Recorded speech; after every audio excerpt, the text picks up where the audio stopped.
Welcome back to U.S. Strategic Insight. What you are about to hear is not speculation, not a war game, and not another recycled think tank report. In the opening hours of the escalating conflict, Iran delivered a devastating precision strike that has sent shockwaves through the Pentagon. Satellite imagery confirms it.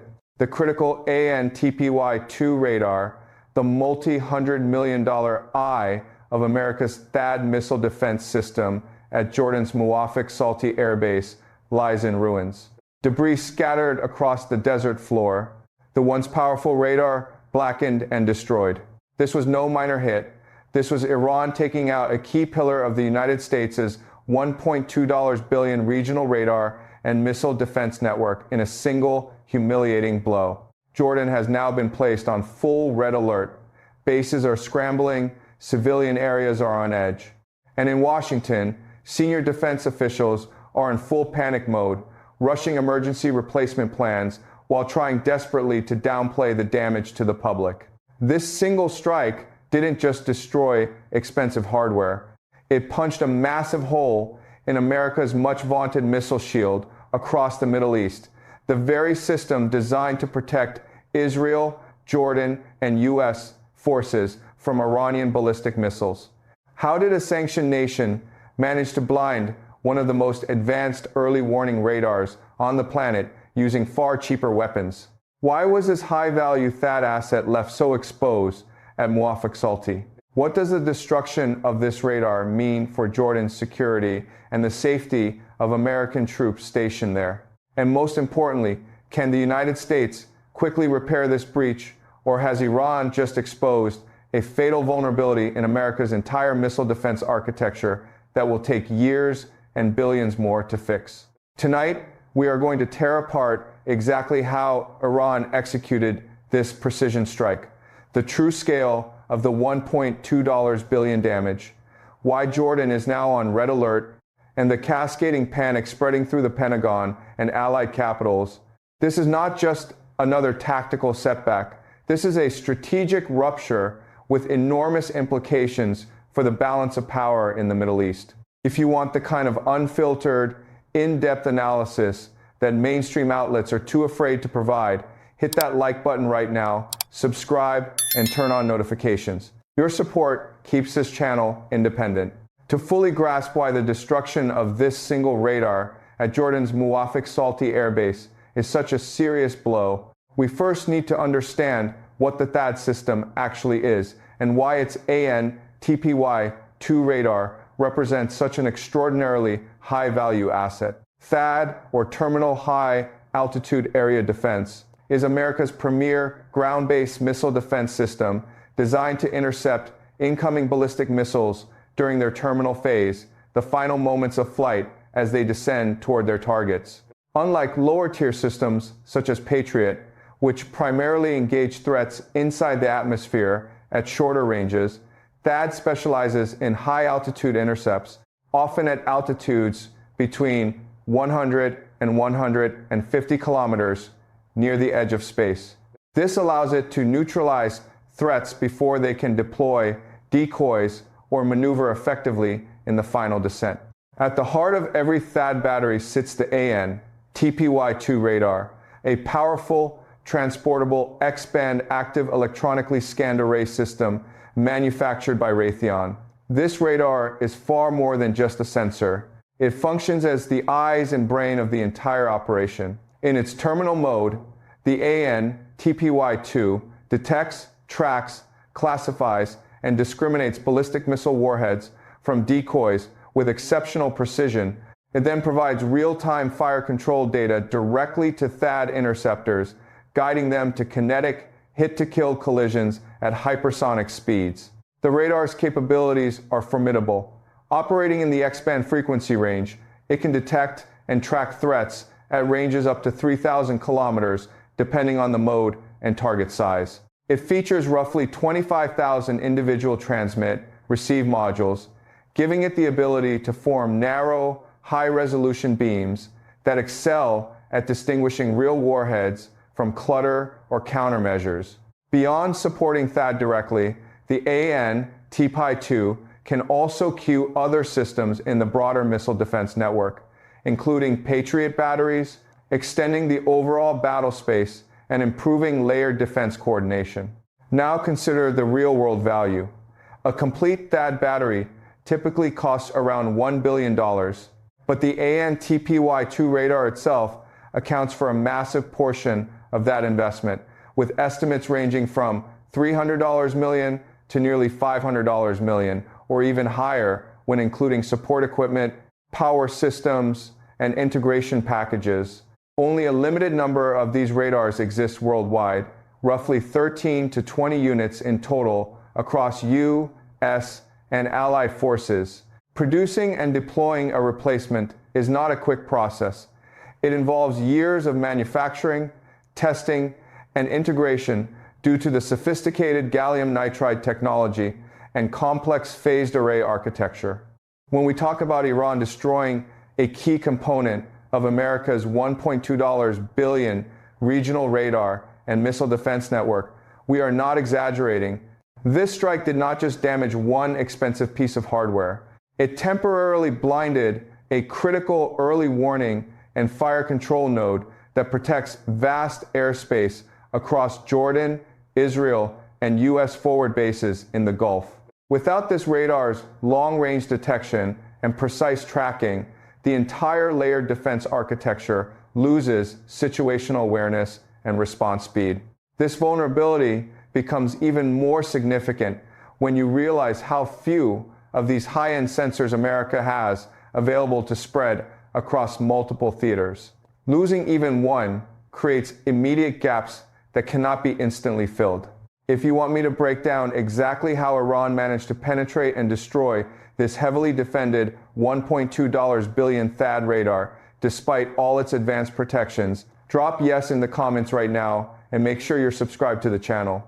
Now let's reconstruct exactly how this strike unfolded in the critical opening hours of the conflict. In the critical opening hours of the conflict, Iran launched a meticulously planned, multi-wave assault that would deliver one of the most humiliating blows to American military power in the Middle East in recent years.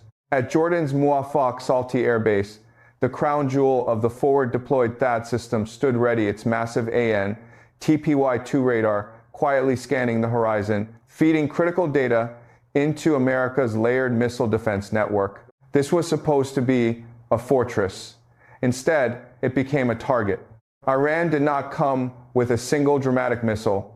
They came with a calculated storm. First came the swarm dozens of low-cost Shahed-style drones, cheap, slow, and numerous enough to overwhelm and distract Jordanian and American air defenses. These drones acted as the perfect bait, forcing interceptors into the sky and saturating radar screens across the region. While defenders were busy hunting shadows in the darkness, the real killers moved in. Then, from deep inside Iranian territory, the precision strike package was unleashed. Satellite imagery captured the devastating result just hours later. Where the advanced AN/TPY-2 radar once stood, a multi-$100 million technological marvel, now lay a blackened crater surrounded by twisted metal and smoldering debris. The massive radar array, designed to detect threats from thousands of kilometers away, had been struck directly and reduced to rubble. Burn marks scarred the desert floor. Support vehicles and power systems were also heavily damaged, sending thick columns of smoke into the night sky. This was not a glancing blow. This was a surgical destruction of one of America's most expensive and strategically vital assets in the entire theater. The timing was ruthless. The strike hit while the United States and Israel were just beginning their own offensive operations. Iran had been watching. They had mapped the base. They knew exactly where the THAAD radar was positioned, exposed, and relatively static to maximize its detection range, and they exploited that vulnerability with cold precision. Jordanian forces fought back fiercely that night. Royal Jordanian Air Force jets scrambled, Patriot batteries fired, and multiple incoming threats were intercepted. But in a classic Iranian saturation tactic, not every drone or missile needed to reach the target. Only one needed to slip through the chaos, and it did. The drone that delivered the fatal warhead struck with terrifying accuracy. Visual evidence that emerged shortly afterward showed the distinctive impact signature on what remained of the radar face. The once pristine phased array antenna collapsed inward, its sophisticated electronics melted and shattered beyond repair. In a single night, Iran had achieved what many Western analysts had long claimed was nearly impossible, penetrating the defenses around a forward-deployed American THAAD battery and destroying its primary sensor, the AN/TPY-2, the very eye that was meant to protect the region from precisely this kind of attack. The consequences were immediate and chaotic. Jordan was thrust into full red alert. Military bases went into lockdown. Civilian authorities issued urgent warnings. Panic spread through command centers as commanders realized the scale of the breach. The loss of this radar didn't just blind one battery, it created a dangerous gap in the entire regional early warning network, forcing remaining Patriot systems to operate with severely limited visibility and stretched interceptor stocks. For the first time in this conflict, America's much celebrated missile defense shield in the Middle East had been visibly and expensively breached. This single strike sent a chilling message across the region. No American asset is untouchable, and the cost of confronting Iran will be paid in billions of dollars of destroyed hardware, often by weapons that cost a fraction of the price. But the real question that keeps Pentagon planners awake at night is not what Iran destroyed, it is how they destroyed it so cleanly, so cheaply, and against a system that was supposed to be nearly untouchable. The AN/TPY-2 radar was never designed to operate in isolation against the kind of asymmetric threat Iran perfected over years of sanctions and battlefield testing. Its core architecture assumes a high-altitude ballistic missile environment, fast, predictable arcs coming from known vectors at Mach 5 or higher. That design philosophy created a fatal blind spot when the threat profile completely changed. Drones changed everything. The low-cost, low-observable Shahed derivatives Iran deployed fly at altitudes and speeds that fall into the notorious slow and low gap of most Western air defense radars. The AN/TPY-2's powerful X-band beam excels at long-range discrimination of warheads, but its minimum detection altitude and slow target filtering algorithms were never optimized for swarms of small, propeller-driven or jet-assisted drones hugging the terrain at under 500 feet. In saturation mode, the radar's processing power becomes overwhelmed, trying to sort real threats from decoys and chaff, creating exactly the window Iran needed. Even more critical was the physical vulnerability of the radar itself. The AN/TPY-2 uses a massive fixed-face phased array antenna, thousands of delicate transmit-receive modules packed into a single exposed panel. Once a drone-delivered warhead reaches visual range and detonates against that face, the entire system suffers catastrophic failure. There is no backup array on a single THAAD battery. The radar does not have the redundant, foldable, or mobile secondary sensors found in more distributed Russian or Chinese designs. When that primary face is shattered, the battery loses its independent search, track, and fire control capability instantly. It becomes a very expensive launcher that can no longer see what it is supposed to shoot. Iran exploited this single point of failure with ruthless efficiency. Their planners understood that forward deployed American assets in Jordan could not be surrounded by the same dense, overlapping air defense layers that protect bases inside Israel or the Gulf. Muwaffaq Salti sat relatively exposed on the eastern frontier. Its defensive perimeter relied heavily on the THAAD radar itself and a limited number of Patriot battery systems that were already being pulled in multiple directions to cover Israeli airspace and Gulf installations. By flooding the sky with cheap drones first, Iran forced those interceptors to expend valuable missiles on low-value targets, thinning the defensive magazine and creating gaps in coverage. The electronic warfare component was equally decisive.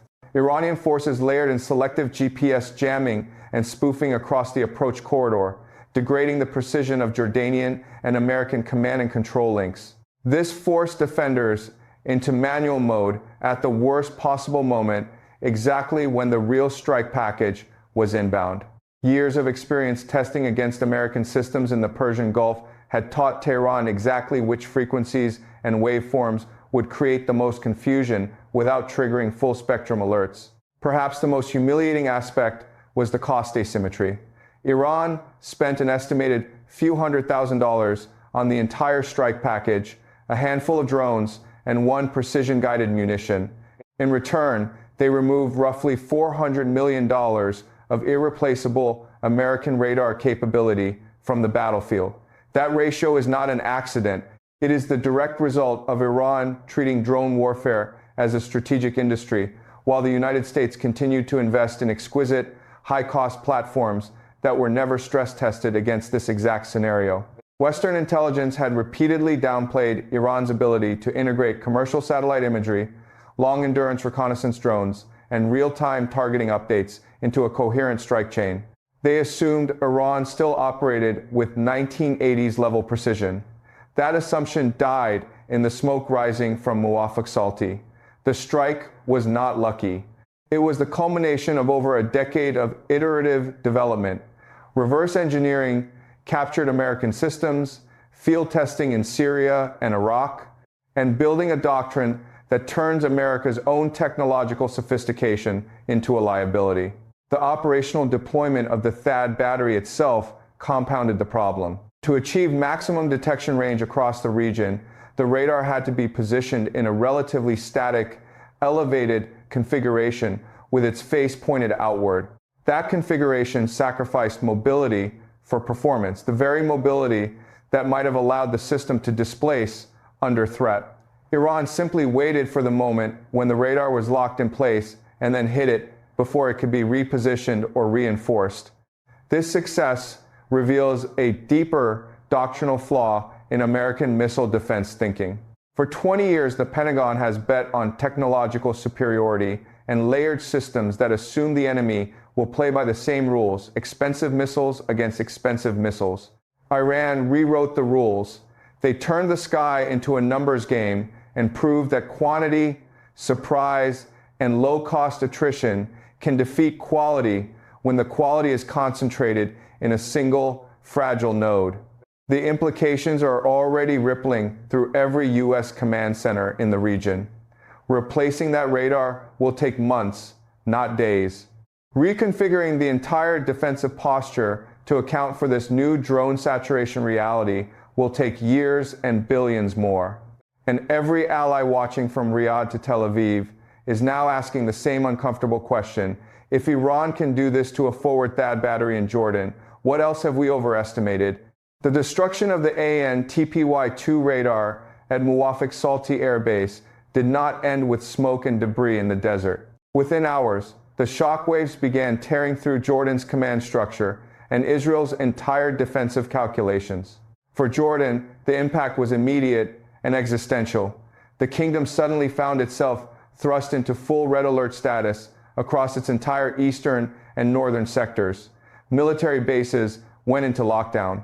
Civilian airports in Amman and Aqaba issued emergency flight restrictions. Reservists were called up overnight, and border crossings with Iraq and Syria were sealed tighter than at any point in the last decade. King Abdullah's government faced an uncomfortable new reality.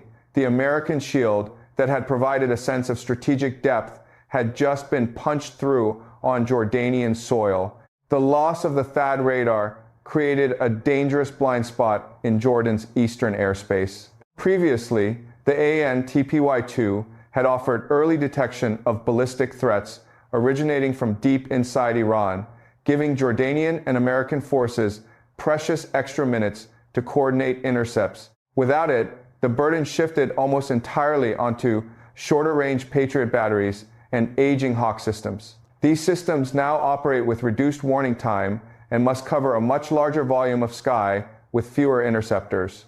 Jordanian air defense commanders privately admit they are burning through missile stocks at an unsustainable rate just to maintain basic coverage. More worrying for Amman is the exposure of American troops and equipment on Jordanian territory.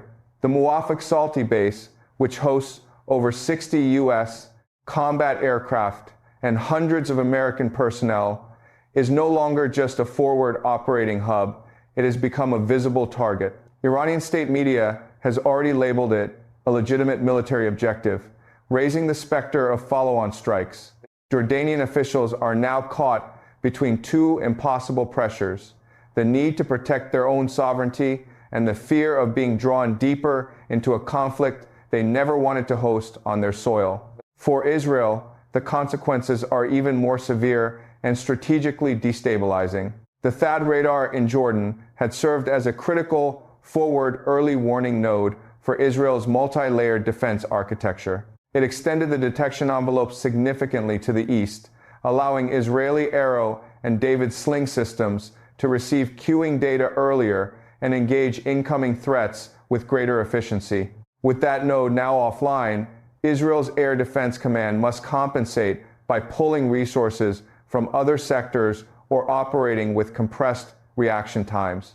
Every second lost in detection translates directly into higher stress on Israel's limited interceptor inventory. Hezbollah and Iranian-backed militias in Syria have already sensed the shift. Rocket and drone activity along Israel's northern border has intensified in the days following the strike. Israeli defense officials report that threat assessments have been revised upward, with planners now assuming that Iranian forces can coordinate strikes with reduced fear of early interdiction from the Jordanian corridor. The psychological effect inside Israel is palpable. Citizens who had grown accustomed to the Iron Dome and Arrow systems, delivering near-perfect interception rates, are now confronting the possibility that the outer layer of protection has been compromised. The economic and operational ripple effects are compounding rapidly. Israel's Air Force, already stretched by sustained operations, must now dedicate more sorties to defensive combat air patrols over the east. This diverts aircraft and pilots from planned offensive missions deeper into Iranian territory or against Hezbollah infrastructure. Fuel consumption, maintenance cycles, and pilot fatigue are all accelerating at a time when Israel can least afford it. Perhaps most dangerous is a shift in deterrence credibility. For decades, Israel has relied on the perception of overwhelming air and missile defense superiority to deter large-scale attacks. The visible destruction of an American THAAD radar on Allied soil has punctured that aura of invulnerability. Adversaries now see a tangible weakness they can probe and exploit. Iranian leaders have wasted no time in public statements boasting that the American shield has cracks and promising further surprises if pressure on Iran continues. Jordan and Israel are now forced into an uneasy coordination dance.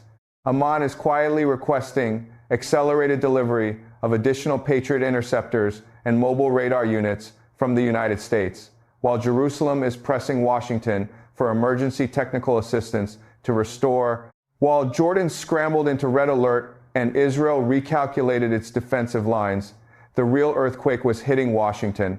In the Pentagon's underground command centers and at the highest levels of the Biden administration, or whoever currently occupies the White House in 2026, the loss of the ANTPY-2 radar triggered something rarely seen in public: visible panic. Senior officials moved quickly from denial to damage control. Classified briefings described the strike as a serious degradation of regional missile defense capability, but behind closed doors, the language was far harsher. One leaked internal memo reportedly called it the most expensive single-point failure in modern U.S. missile defense history. The immediate reaction was frantic. Within 48 hours, the Department of Defense activated emergency contingency plans to rush replacement radar components and additional Patriot batteries to Jordan. Transport aircraft began lifting heavy equipment from European and Gulf stockpiles, while engineers worked around the clock to assess whether a partial workaround could be improvised using airborne sensors and linked naval assets. Yet military planners knew the truth. A full ANTPY-2 replacement cannot be manufactured and deployed in weeks. The production line is limited, the gallium nitride modules are complex, and integration testing alone takes months. For the foreseeable future, the United States is operating with a gaping hole in its forward missile defense architecture. This breach has forced a painful strategic recalibration across every U.S. command in the Middle East. Central Command, CENTCOM, is now rewriting operational plans that previously assumed reliable long-range early warning from Jordan. Carrier strike groups in the Arabian Sea and Persian Gulf have been ordered to increase their alert status and dedicate more Aegis destroyers to ballistic missile defense missions. Missions those ships were never primarily designed to handle at this scale. The result is increased wear on naval assets and reduced flexibility for other potential contingencies in the Indo-Pacific. The financial shock is staggering. The destroyed radar and associated support systems represent a direct loss of nearly $500 million in hardware alone. When factoring in emergency shipments, accelerated production orders, and the cost of diverted resources, the total bill for this single Iranian strike is rapidly approaching or exceeding the $1.2 billion figure cited in open source assessments. Congress is already demanding answers. House and Senate Armed Services Committees have scheduled urgent closed-door hearings with lawmakers from both parties expressing outrage over how a forward-deployed high-value asset was left so exposed. Even more concerning for Washington is the credibility damage. For years, the United States has sold its missile defense systems, THAAD, Patriot, Aegis, to allies as the gold standard of protection.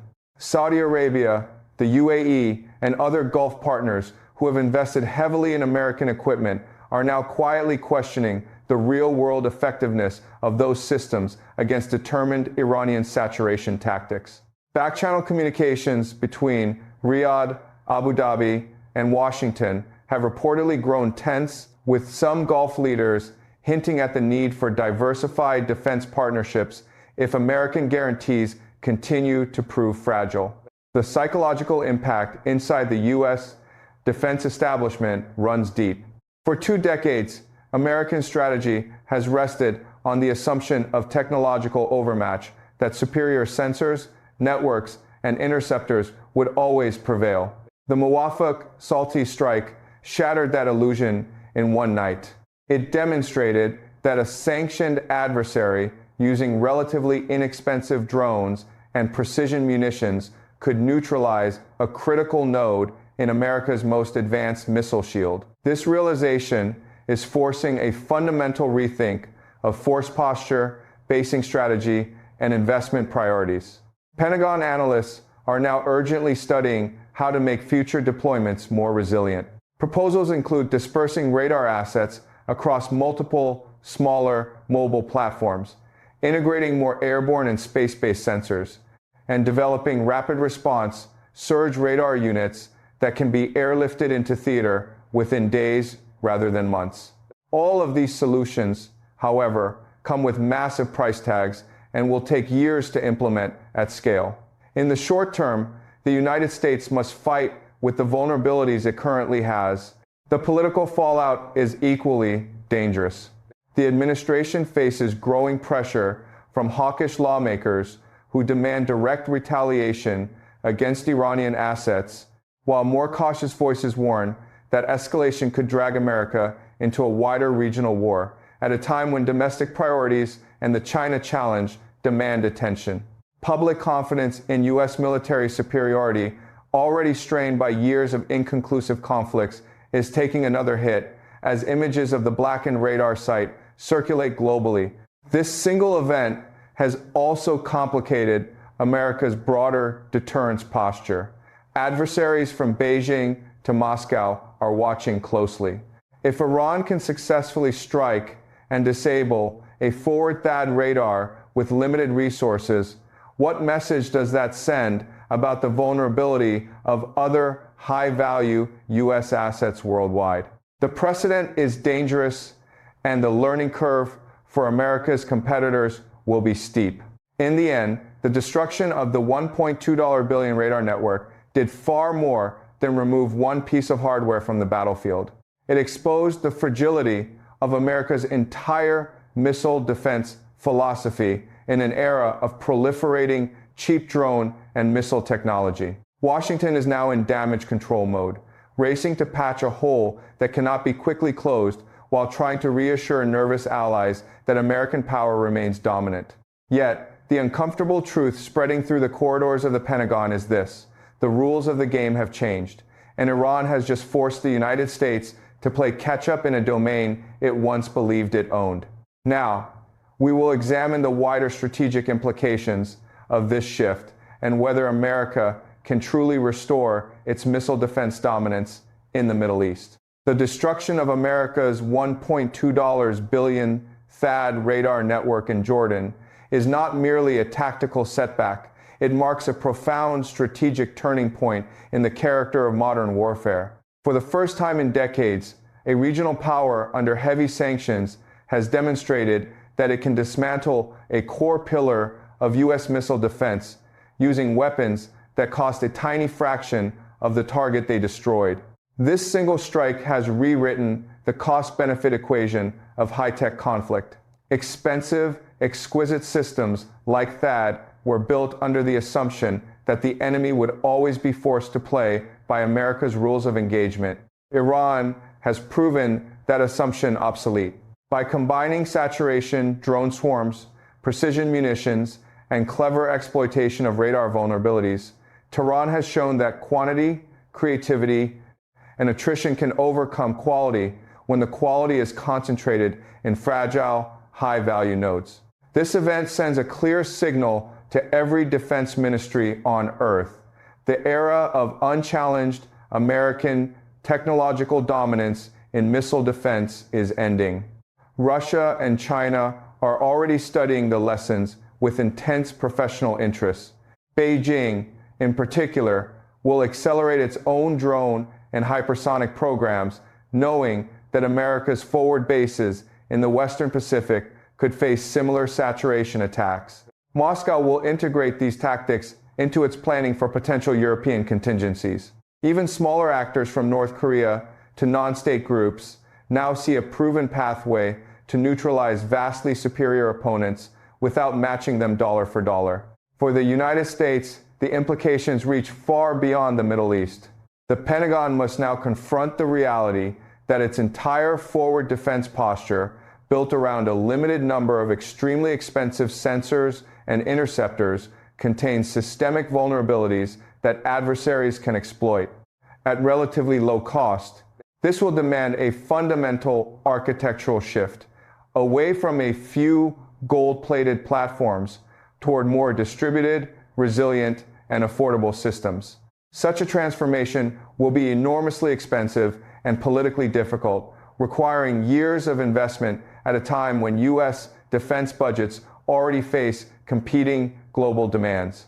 The strike has also accelerated the erosion of American deterrence credibility across the region. Gulf states that once viewed U.S. missile defense as an ironclad guarantee are now forced to reassess their security calculations. Some may quietly explore hedging strategies, including closer diplomatic engagement with Tehran or diversification of arms suppliers. Israel, stripped of a key early warning layer, faces heightened pressure to either escalate dramatically or accept a new, more dangerous normal of sustained attrition. In the broader historical sense, what happened at Muwafaq Salti Air Base represents the latest chapter in the decline of unipolar military superiority. The post-Cold War era was defined by America's ability to project power with minimal resistance. That era is fading. Iran has just provided a masterclass in asymmetric warfare, how a determined nation can use patience, innovation, and clever targeting to punch far above its weight and force a superpower into reactive mode. The myth of the invincible American shield has been visibly cracked. No amount of emergency shipments or public statements can fully restore the confidence that existed before that radar was reduced to blackened debris. The world has witnessed that even the most advanced U.S.